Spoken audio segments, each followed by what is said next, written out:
Hello दोस्तों, स्वागत है आप सभी का एमएस कोचिंग फ्यूचर का एक और नए वीडियो में। आशा करते हैं कि आप लोग स्वस्थ होंगे और जहां भी होंगे मस्त होंगे और अपने बोर्ड एग्जाम की तैयारी में व्यस्त होंगे। तो चलिए इस वीडियो में हम बताने वाले हैं, आज के क्लास में हम बताने वाले हैं सोशल साइंस का वैसे वस्तुनिष्ठ प्रश्न जो बिल्कुल आपके 2024 बोर्ड एग्जाम में पूछे जाएंगे। यानी इसमें हम आपको 1 से 80 वस्तुनिष्ठ प्रश्न बताएंगे। जैसे कि आपको एग्जाम में 80 वस्तुनिष्ठ प्रश्न पूछे जाते हैं, जिसमें से 40 प्रश्नों का सही सही उत्तर ओएमआर शीट में भरना होता है। तो बिल्कुल हम आपको बता दें कि इस वीडियो में हम वैसे प्रश्न लेकर आए हैं आप लोगों के लिए जो बिल्कुल आपके बोर्ड एग्जाम 2024 में पूछा जाएगा।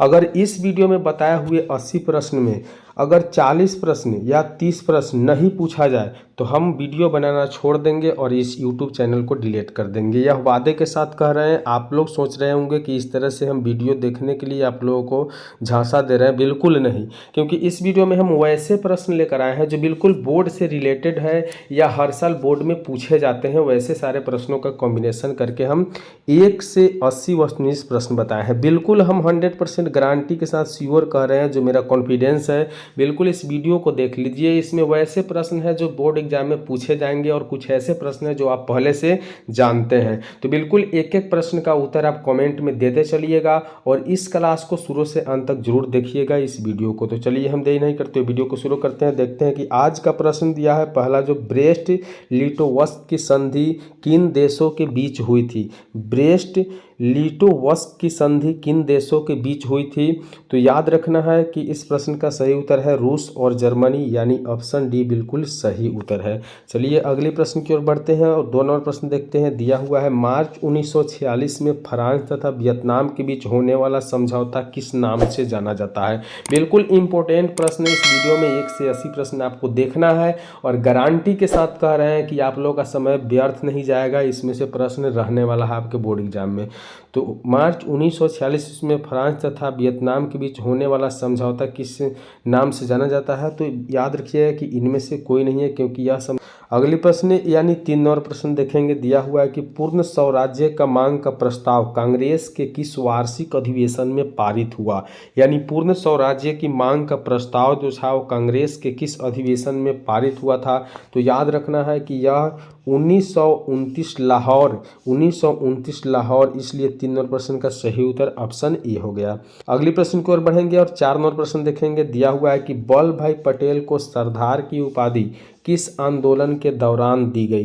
तो याद रखना है कि वल्लभ भाई पटेल को सरदार की उपाधि बारदोली आंदोलन के दौरान दिया गया था, इसलिए 4 नंबर प्रश्न का सही उत्तर ऑप्शन ए हो जाएगा। यदि अभी तक आप वीडियो को लाइक नहीं किए हैं तो बिल्कुल लाइक करके चैनल को सब्सक्राइब करके दोस्तों के साथ शेयर कर दीजिए, क्योंकि यह इंपॉर्टेंट वीडियो बहुत महत्वपूर्ण है आप लोगों के लिए। तो 5 नंबर प्रश्न दिया हुआ है कि भारत के लिए पहला फैक्ट्री एक्ट कब पारित हुआ। भारत के लिए पहला फैक्ट्री एक्ट कब पारित हुआ। याद रखना है कि 1881 ईस्वी में भारत के लिए पहला फैक्ट्री एक्ट पारित हुआ था, इसलिए 5 नंबर प्रश्न का सही उत्तर ऑप्शन सी हो जाएगा। अगले प्रश्न की ओर बढ़ते हैं और 6 नंबर प्रश्न देखते हैं। दिया हुआ है कि पूंजीपति वर्ग के द्वारा किस वर्ग का शोषण हुआ। पूंजीपति वर्ग के द्वारा किस वर्ग का शोषण हुआ। तो 6 नंबर प्रश्न का सही उत्तर कृषक वर्ग, याद रखिएगा ऑप्शन सी बिल्कुल इसका करेक्ट आंसर यानी सही उत्तर है। अगले प्रश्न 7 नंबर प्रश्न देखेंगे। दिया हुआ है कि आधुनिक युग में अर्थव्यवस्था के क्षेत्र में होने वाली सबसे बड़ी क्रांति कौन सी थी। आधुनिक वर्ग में अर्थव्यवस्था में होने वाली सबसे बड़ी क्रांति कौन थी। तो 7 नंबर प्रश्न का सही उत्तर ऑप्शन बी यानी औद्योगिक क्रांति था, इसलिए ऑप्शन बी इसका बिल्कुल सही उत्तर है। याद रखना है और इस वीडियो को शुरू से अंत तक देखकर दोस्तों के साथ शेयर करना है और वीडियो को लाइक जरूर कीजिएगा। तो 8 नंबर प्रश्न दिया हुआ है कि भूमंडलीकरण की शुरुआत किस दशक में हुई। भूमंडलीकरण की शुरुआत किस दशक में हुई। याद रखना है कि 1990 के दशक में भूमंडलीकरण की शुरुआत हुआ था, इसलिए ऑप्शन ए बिल्कुल इसका सही उत्तर है। बिल्कुल आप इस वीडियो को 20 मिनट तक वॉच कर लेते हैं तो निश्चित रूप से आपके बोर्ड परीक्षा में 40 से 50 प्रश्न इस वीडियो से रहने वाला है। तो 9 नंबर प्रश्न दिया हुआ है कि गुटेनबर्ग ने सर्वप्रथम किस पुस्तक की छपाई की। तो याद रखना है कि गुटेनबर्ग गुटेनबर्ग ने सर्वप्रथम बाइबिल नामक पुस्तक का छपाई किया था, इसलिए 9 नंबर प्रश्न का सही उत्तर ऑप्शन डी हो जाएगा। अगली प्रश्न की ओर बढ़ेंगे और 10 नंबर प्रश्न देखेंगे। दिया हुआ है कि विश्व में सर्वप्रथम मुद्रण की शुरुआत कहाँ हुई। विश्व में सर्वप्रथम मुद्रा की शुरुआत कहाँ हुआ था, याद रखना है कि चीन में सर्वप्रथम मुद्रा की शुरुआत हुआ था, इसलिए 10 नंबर प्रश्न का सही उत्तर ऑप्शन सी हो जाएगा। अगली प्रश्न की ओर बढ़ेंगे और 11 नंबर प्रश्न देखेंगे। दिया हुआ है कि मेढक के प्रजनन प्रक्रिया को बाधित करने वाला रसायन कौन सा है। मेढक के प्रजनन प्रक्रिया को बाधित करने वाला रसायन कौन सा है, तो 11 नंबर प्रश्न का सही उत्तर है एड्रीन रसायन मेढक के प्रजनन प्रक्रिया को बाधित करता है, इसलिए ऑप्शन सी बिल्कुल इसका सही उत्तर हो जाएगा। बिल्कुल अंत तक वीडियो को देखिए, क्योंकि अंत में जो भी प्रश्न है वो और इम्पोर्टेंट है और खासकर आप लोगों के लिए वो प्रश्न न्यू है, क्योंकि नए प्रश्न भी बोर्ड एग्जाम में पूछे जाते हैं, आप लोग जानते हैं। तो चलिए 12 नंबर प्रश्न देखेंगे। दिया हुआ है कि बिहार में अति जल दोहन से भूमिगत जल में किस तत्व का संकेंद्रण बढ़ा है, तो 12 नंबर प्रश्न का सही उत्तर ऑप्शन सी हो जाएगा, आर्सेनिक का संकेंद्रण बढ़ा है, इसलिए ऑप्शन सी बिल्कुल इसका सही उत्तर है। अगले प्रश्न की ओर बढ़ेंगे और 13 नंबर प्रश्न देखेंगे। दिया हुआ है कि संविधान की धारा का संबंध है, संविधान का धारा का संबंध किससे है, तो याद रखना है कि 13 नंबर प्रश्न का सही उत्तर है वन्य जीवों तथा प्राकृतिक संसाधनों के संरक्षण के लिए संविधान की धारा संबंध है। अगली प्रश्न की ओर बढ़ेंगे और 14 नंबर प्रश्न देखेंगे। दिया हुआ है कि बिहार के कितने प्रतिशत भौगोलिक क्षेत्र में वन का फैलाव है। बिल्कुल इंपोर्टेंट एक से एक नए नए प्रश्न और इंपोर्टेंट प्रश्न इस वीडियो में है, तो 14 नंबर प्रश्न का सही उत्तर हो जाएगा 7%, यानी बिहार के 7% भौगोलिक क्षेत्र में वन का फैलाव है। अगली प्रश्न की ओर बढ़ेंगे, 15 नंबर प्रश्न देखेंगे। दिया हुआ है कि एल्युमिनियम बनाने के लिए किस खनिज की आवश्यकता पड़ती है, तो याद रखना है कि एल्युमिनियम बनाने के लिए बॉक्साइट की आवश्यकता पड़ती है, इसलिए 15 नंबर प्रश्न का ऑप्शन डी बिल्कुल सही उत्तर हो जाएगा।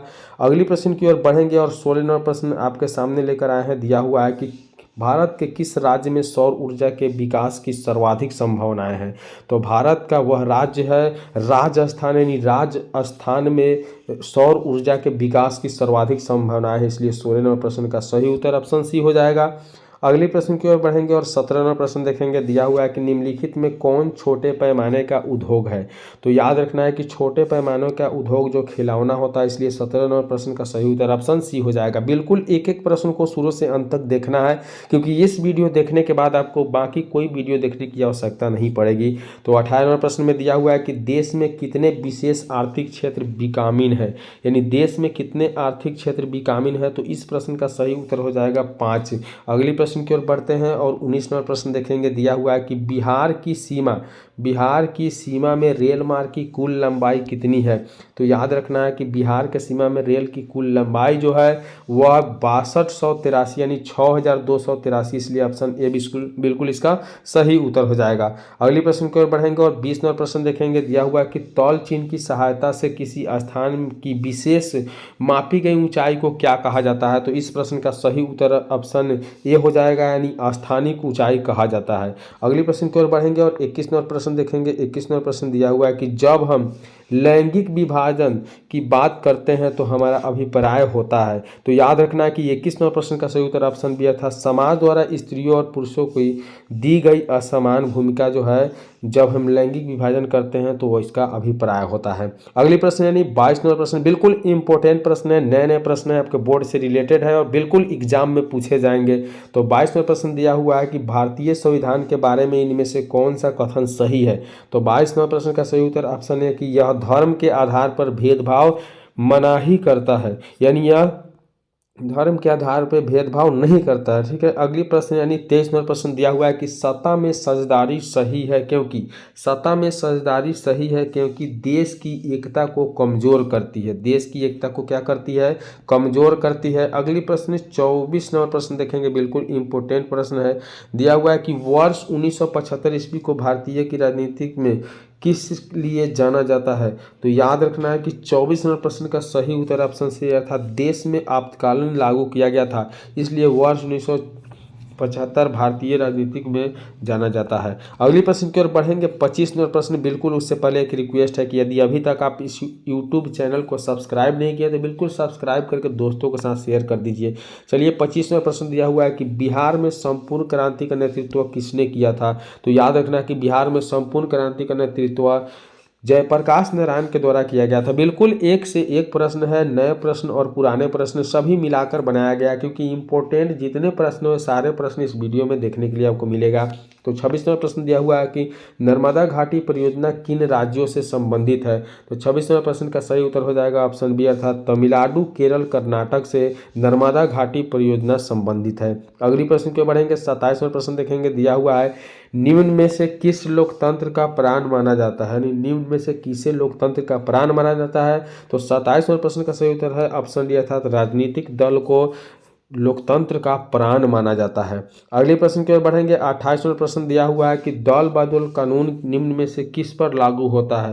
तो याद रखना है कि दल बदल कानून जो है सांसदों और विधायकों पर लागू होता है। अगली प्रश्न यानी 29वां प्रश्न, बिल्कुल एक एक प्रश्न इंपॉर्टेंट है और बिल्कुल नए पुराने सभी महत्वपूर्ण प्रश्नों को इस वीडियो में सजाया गया है। तो 29वां प्रश्न देखेंगे, दिया हुआ है कि जनता दल यूनाइटेड पार्टी का गठन कब हुआ। जनता दल यूनाइटेड पार्टी का गठन कब हुआ। तो याद रखना है कि 29वें प्रश्न का जो सही उत्तर हो जाएगा ऑप्शन बी, अर्थात 1999 ईस्वी में जनता दल यूनाइटेड का गठन किया गया था। अगले प्रश्न की ओर बढ़ेंगे और 30वें प्रश्न देखिए कितना इंपॉर्टेंट प्रश्न है कि निम्न में से कौन अर्थव्यवस्था के प्राथमिक क्षेत्र में सम्मिलित है। तो निम्न में से याद रखना है कि कृषि क्षेत्र जो है अर्थव्यवस्था के प्राथमिक क्षेत्र में सम्मिलित किया गया है। अगले प्रश्न की ओर बढ़ेंगे और 31वां प्रश्न दिया हुआ है कि जिस देश की प्रति व्यक्ति आय अधिक होती है वह देश कहलाता है। तो याद रखना है कि जिस देश की प्रति व्यक्ति आय अधिक होती है उस देश को हम क्या कहते हैं, तो विकसित देश कहते हैं, इसलिए ऑप्शन बी बिल्कुल इसका सही उत्तर है। अगले प्रश्न की ओर बढ़ेंगे। 32वां प्रश्न दिया हुआ है कि बिहार के किस जिले की प्रति व्यक्ति आय सर्वाधिक है। तो याद रखना है कि बिहार के जो है पटना जिला का सर्वाधिक व्यक्ति आय अधिक है। अगले प्रश्न की ओर बढ़ेंगे और 33वां प्रश्न देखेंगे। दिया हुआ है कि भारत का केंद्रीय बैंक कौन सा है। भारत का केंद्रीय बैंक कौन सा है। याद रखना है कि भारत का केंद्रीय bank reserve bank of India, इसलिए ऑप्शन ए बिल्कुल सही उत्तर है। बिल्कुल इसमें नए प्रश्न पुराने प्रश्न यानी इंपॉर्टेंट जितने प्रश्न हैं सारे प्रश्न इस वीडियो में देखने के लिए मिलेगा। तो शुरू से अंत तक इस क्लास से जुड़े रहिए और इस एक एक प्रश्न को सही से देखते चलिए। तो 34वें प्रश्न में दिया हुआ है कि व्यावसायिक बैंकों का सर्वप्रथम राष्ट्रीयकरण कब किया गया था। तो याद रखना है कि 34वें प्रश्न का सही उत्तर ऑप्शन सी, अर्थात 1969 ईस्वी में व्यावसायिक बैंकों का सर्वप्रथम राष्ट्रीयकरण किया गया था। अगले प्रश्न की ओर बढ़ेंगे और 35वां प्रश्न देखेंगे। दिया हुआ है कि ऊर्जा के मुख्य स्रोत क्या है। तो ऊर्जा के मुख्य स्रोत ऑप्शन डी, अर्थात इनमें से सभी है, जैसे याद रखना है कोयला, पेट्रोलियम, विद्युत।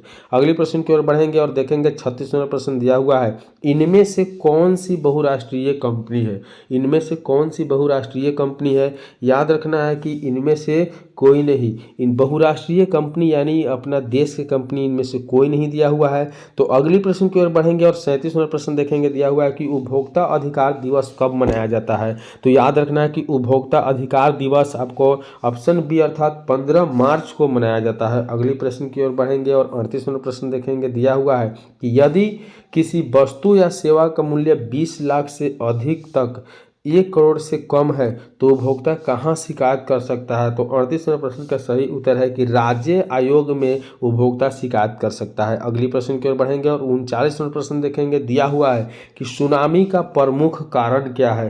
तो याद रखना है कि सुनामी का जो प्रमुख कारण होता है वह समुद्र में भूकंप का आना सुनामी का एक प्रमुख कारण होता है। अगले प्रश्न की ओर बढ़ेंगे और 40वां प्रश्न देखेंगे। दिया हुआ है कि भूकंप केंद्र के ऊर्ध्वाधर पृथ्वी पर स्थित केंद्र को क्या कहा जाता है। तो भूकंप केंद्र के ऊर्ध्वाधर पृथ्वी पर स्थित केंद्र को याद रखना है कि अधिकेंद्र कहा जाता है। तो आप लोगों के बोर्ड एग्जाम में 1 से 40 प्रश्न ही बनाना होता है, या आप 1 से 80 प्रश्न में किसी 40 प्रश्नों का आप आंसर दे सकते हैं। तो हम लोग 40 प्रश्न कंप्लीट किए, लेकिन इस प्रश्न में पूरे हम 80 प्रश्न बताएंगे इस वीडियो में। तो 41वां प्रश्न दिया हुआ है कि भारत का राष्ट्रीय पक्षी है। तो याद रखना है कि भारत का राष्ट्रीय पक्षी मयूर यानी मोर होता है। अगले प्रश्न की ओर बढ़ेंगे। 42वां प्रश्न दिया हुआ है कि किस राज्य में वन का सबसे अधिक विस्तार है। तो याद रखना है कि किस राज्य में वन का सबसे अधिक विस्तार है। तो वह मध्य प्रदेश में वन का सबसे अधिक विस्तार है। अगले प्रश्न की ओर बढ़ेंगे और देखेंगे 43 नंबर प्रश्न दिया हुआ है, इनमें से कौन सा जीव जो केवल भारत में ही पाया जाता है। तो याद रखना है कि इनमें से घड़ियाल जो है बिल्कुल भारत में पाए जाते हैं। अगले प्रश्न की ओर बढ़ेंगे और 44 नंबर प्रश्न देखेंगे, दिया हुआ है टेक्सोल का उपयोग होता है। टेक्सोल का उपयोग कहाँ होता है। तो याद रखना है कि कैंसर में टेक्सोल का उपयोग किया जाता है। अगले प्रश्न यानी 45 नंबर प्रश्न देखेंगे, दिया हुआ है कि चरक का संबंध किस देश से था। तो याद रखना है कि चरक का संबंध जो था भारत देश से था, इसलिए ऑप्शन सी बिल्कुल सही उत्तर है। अगले प्रश्न की ओर बढ़ेंगे, उससे पहले रिक्वेस्ट है कि बिल्कुल आप लोग वीडियो को अंत तक देखिए और इस चैनल को सब्सक्राइब करके रखिए। दिया हुआ है 46 नंबर प्रश्न की वन संरक्षण एवं प्रबंधन की दृष्टि से वनों का वर्गीकृत किया गया है। तो याद रखना है कि 46 नंबर प्रश्न का सही उत्तर ऑप्शन बी था, 3 वर्गों में वनों को वर्गीकृत किया गया है। अगले प्रश्न की ओर बढ़ेंगे, 47 नंबर प्रश्न देखेंगे, दिया हुआ है 47 नंबर प्रश्न की बिहार में कितने प्रतिशत भौगोलिक क्षेत्र में वन का विस्तार है। तो याद रखना है कि बिहार का 7% क्षेत्रों में वन का विस्तार है। अगले प्रश्न की ओर बढ़ेंगे, 48 नंबर प्रश्न देखेंगे, दिया हुआ है कि वन स्थिति रिपोर्ट के अनुसार भारत में वन का विस्तार है। तो वन स्थिति रिपोर्ट के अनुसार भारत में वन का जो विस्तार है, याद रखना है आपको 20.25% भौगोलिक क्षेत्र में। अगले प्रश्न की ओर बढ़ेंगे और देखेंगे 49 नंबर प्रश्न दिया हुआ है कि संविधान की धारा 1-2-21 यानी संविधान की धारा 2-1 यानी 21 संबंध है। तो संविधान के धारा 21 जो संबंध है, याद रखना है कि वन्य जीव तथा प्राकृतिक साधनों के संरक्षण के लिए। चलिए अगले प्रश्न की ओर बढ़ते हैं। बिल्कुल 1 से 80 प्रश्न इस वीडियो में दिखाने वाले हैं आप लोगों को। तो 50 नंबर प्रश्न दिया हुआ है कि प्राकृतिक संसाधनों के संरक्षण 1968 में कौन सा कन्वेंशन हुआ था। तो याद रखना है कि 50 नंबर प्रश्न का सही उत्तर है, विश्व आपदा कन्वेंशन में प्राकृतिक संसाधनों का संरक्षण हुआ था। अगली प्रश्न यानी 51 नंबर प्रश्न देखेंगे, दिया हुआ है कि मैंग्रोव वृक्ष का सबसे अधिक विस्तार है। तो याद रखना है कि मैंग्रोव वृक्ष का सबसे अधिक विस्तार जो है सुंदर वन में किया गया है। तो अगले प्रश्न की ओर बढ़ेंगे। बिल्कुल 1 से 80 प्रश्न इस वीडियो में बताने वाले हैं, तो आप लोग शुरू से अंत तक वीडियो को जरूर देखिएगा। दिया हुआ है 52 नंबर प्रश्न में कि भारत में 2001 में कितने प्रतिशत भौगोलिक क्षेत्र में वन का विस्तार था। तो याद रखना है कि 52 नंबर प्रश्न का सही उत्तर ऑप्शन डी हो जाएगा, यानी 20.60 में वन का विस्तार था। अगले प्रश्न की ओर बढ़ेंगे और 53 नंबर प्रश्न देखेंगे, दिया हुआ है कि पूर्वोत्तर राज्यों को 188 आदिवासी जिलों में देश के कुल क्षेत्र का कितना प्रतिशत वन है। तो याद रखना है कि 53 नंबर प्रश्न का सही उत्तर ऑप्शन डी अर्थात 60.11% वन है। अगली प्रश्न यानी 54 नंबर प्रश्न देखेंगे, दिया हुआ है 1951 से 1980 तक लगभग कितना वर्ग किलोमीटर वन क्षेत्र कृषि में परिवर्तित हुआ है। तो याद रखना है कि 54 नंबर प्रश्न का सही उत्तर ऑप्शन डी अर्थात 35,500 क्षेत्र भूमि जो है आपको 1951 से 1980 तक कृषि कार्य में लाया गया है। अगली प्रश्न की ओर बढ़ेंगे। 55वां प्रश्न देखेंगे, दिया हुआ है कि एक एनजीओ के वानिकी रिपोर्ट के अनुसार 1948 में विश्व में कितने हेक्टेयर भूमि पर वन का विस्तार था। तो 55वां प्रश्न का सही उत्तर होने वाला है ऑप्शन बी अर्थात 4 अरब हेक्टेयर में जो वन का विस्तार किया गया था। अगली प्रश्न यानी 56वां प्रश्न देखेंगे, दिया हुआ है कि पर्यावरण संतुलन के लिए कितने प्रतिशत भूभाग पर वन आवश्यक है। तो याद रखना है कि 56वां प्रश्न का सही उत्तर ऑप्शन बी यानी 33%। अगले प्रश्न की ओर बढ़ेंगे और 57वां प्रश्न देखेंगे। बिल्कुल इंपॉर्टेंट प्रश्न है, तो वीडियो को लाइक करके चैनल को सब्सक्राइब करके दोस्तों के साथ जरूर शेयर कीजिएगा। 57वां प्रश्न दिया हुआ है कि कुनैन किस रोग की दवा है। तो याद रखना है कि कुनैन मलेरिया रोग की एक दवा होती है। अगली प्रश्न यानी 58वां प्रश्न की ओर बढ़ेंगे। कुनैन किस वृक्ष से प्राप्त होता है। तो याद रखना है कि कुनैन जो है आपको सिनकोना वृक्ष से प्राप्त होता है। अगले प्रश्न की ओर बढ़ेंगे और 59वां प्रश्न देखेंगे, दिया हुआ है कि बांध परियोजना कब प्रारंभ हुआ था। तो याद रखना है कि बांध परियोजना जो था 1973 ईस्वी में प्रारंभ हुआ था। अगली प्रश्न की ओर बढ़ेंगे और 60वां प्रश्न देखेंगे, दिया हुआ है कि भारत का राष्ट्रीय पशु है। तो याद रखना है कि भारत का राष्ट्रीय पशु जो है बाघ होती है। अगली प्रश्न की ओर बढ़ेंगे और देखेंगे 61 नंबर प्रश्न दिया हुआ है कि घड़ियाल प्रजनन केंद्र कहाँ स्थापित है। तो घड़ियाल प्रजनन केंद्र जो है याद रखना है कि मुरैना में स्थापित है। अगली प्रश्न की ओर बढ़ेंगे। बिल्कुल हम लोग 1 से 80 प्रश्न देखेंगे इस वीडियो में, तो बिल्कुल वीडियो पर शुरू से अंत तक जरूर बने रहिएगा। दिया हुआ है कि भारत में उजला बाघ प्रजनन केंद्र कहाँ स्थापित है। तो 62 नंबर प्रश्न का सही उत्तर ऑप्शन ए हो जाएगा, यानी नंदन कानन उड़ीसा में भारत में उजला बाघ प्रजनन केंद्र स्थापित है। अगली प्रश्न यानी 63 नंबर प्रश्न देखेंगे, दिया हुआ है कि संकटग्रस्त संकटग्रस्त पादप प्रजातियों की सूची कहलाती है? तो याद रखना है कि संकटग्रस्त पादप प्रजातियों की सूची जो कहलाती है वह रेड डेटा बुक कहलाती है। क्या कहलाती है? Red data book. अगली प्रश्न यानी 64वां प्रश्न देखेंगे, दिया हुआ है कि साल किस वन का वृक्ष है? यानी साल किस वन का वृक्ष है? याद रखना है कि 64वां प्रश्न का सही उत्तर ऑप्शन डी अर्थात पतझड़। पतझड़ जो है साल किस वन का वृक्ष है? तो याद रखना है कि पतझड़ का वृक्ष है। अगली प्रश्न की ओर बढ़ेंगे और 65वां प्रश्न देखेंगे, दिया हुआ है कि हॉट स्पॉट्स की पहचान पर किसने जोर दिया था? हॉट स्पॉट के पहचान पे किसने जोर दिया था? तो 65वें प्रश्न का सही उत्तर ऑप्शन सी अर्थात नॉर्मन मेयर्स ने जोर दिया था। कौन जोर दिया था? नॉर्मन मेयर्स ने। अगली प्रश्न यानी 66वां प्रश्न देखेंगे, दिया हुआ है कि भारत का पहला जैवमंडल आरक्षित क्षेत्र 1986 में कहाँ विकसित किया गया था? तो 66वें प्रश्न का सही उत्तर ऑप्शन बी अर्थात नौलगिरी में विकसित किया गया था। अगली प्रश्न की ओर बढ़ेंगे और 67वां प्रश्न देखेंगे, दिया हुआ है कि वन्य जीव बोर्ड की स्थापना कब हुई? तो 67वां प्रश्न का सही उत्तर ऑप्शन बी हो जाएगा, यानी 1952 ईस्वी में वन्य जीव बोर्ड की स्थापना की गई थी। अगली प्रश्न की ओर बढ़ेंगे और 68वां प्रश्न देखेंगे, दिया हुआ है कि प्लाईवुड का निर्माण सर्वप्रथम कहाँ शुरू किया गया? तो याद रखना है कि प्लाईवुड का निर्माण सर्वप्रथम जर्मनी देश में शुरू किया गया था। अगली प्रश्न की ओर बढ़ेंगे और 69वां प्रश्न देखेंगे, दिया हुआ है वन संरक्षण अधिनियम कब लागू किया गया? तो याद रखना है कि वन संरक्षण अधिनियम जो है 1080 ईस्वी में लागू किया गया था। अगली प्रश्न की ओर बढ़ेंगे 70वां प्रश्न, बिल्कुल अब यहाँ से 10 प्रश्न रह गया है। तो दिया हुआ है 80वां प्रश्न में कि सुंदर वन है। तो याद रखना है कि सुंदर वन जो है आपका बिल्कुल सही, इसका उत्तर हो जाएगा ऑप्शन बी अर्थात पश्चिम बंगाल में सुंदर वन है। अगली प्रश्न की ओर बढ़ेंगे और 71वां प्रश्न देखेंगे, दिया हुआ है कि किस खनिज को उद्योग की जननी कहा गया है? तो याद रखना है कि लोहा को उद्योग की जननी कहा गया है। अगली प्रश्न की ओर बढ़ेंगे 72वां प्रश्न देखेंगे, दिया हुआ है कि सीमेंट उद्योग का सबसे प्रमुख कच्चा माल क्या है? तो याद रखना है कि सीमेंट उद्योग का सबसे प्रमुख कच्चा माल ऑप्शन ए अर्थात चूना पत्थर होता है। अगली प्रश्न की ओर बढ़ेंगे 73वां प्रश्न देखेंगे, दिया हुआ है कि एल्युमिनियम बनाने के लिए किस खनिज की आवश्यकता पड़ती है? तो याद रखना है कि एल्युमिनियम बनाने के लिए बॉक्साइट की आवश्यकता पड़ती है। अगली प्रश्न यानी 74वां प्रश्न देखेंगे, दिया हुआ है कौन भारत का सबसे बड़ा लौह उत्पादक राज्य है? तो याद रखना है कि 74वें प्रश्न का सही उत्तर ऑप्शन ए हो जाएगा, कर्नाटक जो है आपका भारत का सबसे बड़ा लौह उत्पादक राज्य है। अगली प्रश्न 75वां प्रश्न दिया हुआ है कि निम्नलिखित में से कौन अधात्विक खनिज का उदाहरण है? तो 75वां प्रश्न का सही उत्तर होने वाला है ऑप्शन सी अर्थात अभ्रक जो है अधात्विक खनिज का एक उदाहरण है। अगली प्रश्न की ओर बढ़ेंगे और 76वां प्रश्न देखेंगे, दिया हुआ है कि उड़ीसा किस खनिज का सबसे बड़ा उत्पादक है? उड़ीसा किस खनिज का सबसे बड़ा उत्पादक है? तो 76वां प्रश्न का सही उत्तर ऑप्शन बी हो जाएगा, यानी मैग्नीज का उत्पादन देश राज्य कौन है? वो तो उड़ीसा है। अगली प्रश्न की ओर बढ़ेंगे और 77वां प्रश्न देखेंगे, दिया हुआ है कि इनमें से कौन लौह युक्त खनिज का उदाहरण है? तो याद रखना है कि 77वां प्रश्न का जो सही उत्तर है ऑप्शन ए अर्थात मैग्नीज लौह युक्त खनिज का एक उदाहरण है। अगली प्रश्न की ओर बढ़ेंगे और 78वां प्रश्न देखेंगे, दिया हुआ है कि 1 टन इस्पात बनाने में कितने मैग्नीज उपयोग होता है?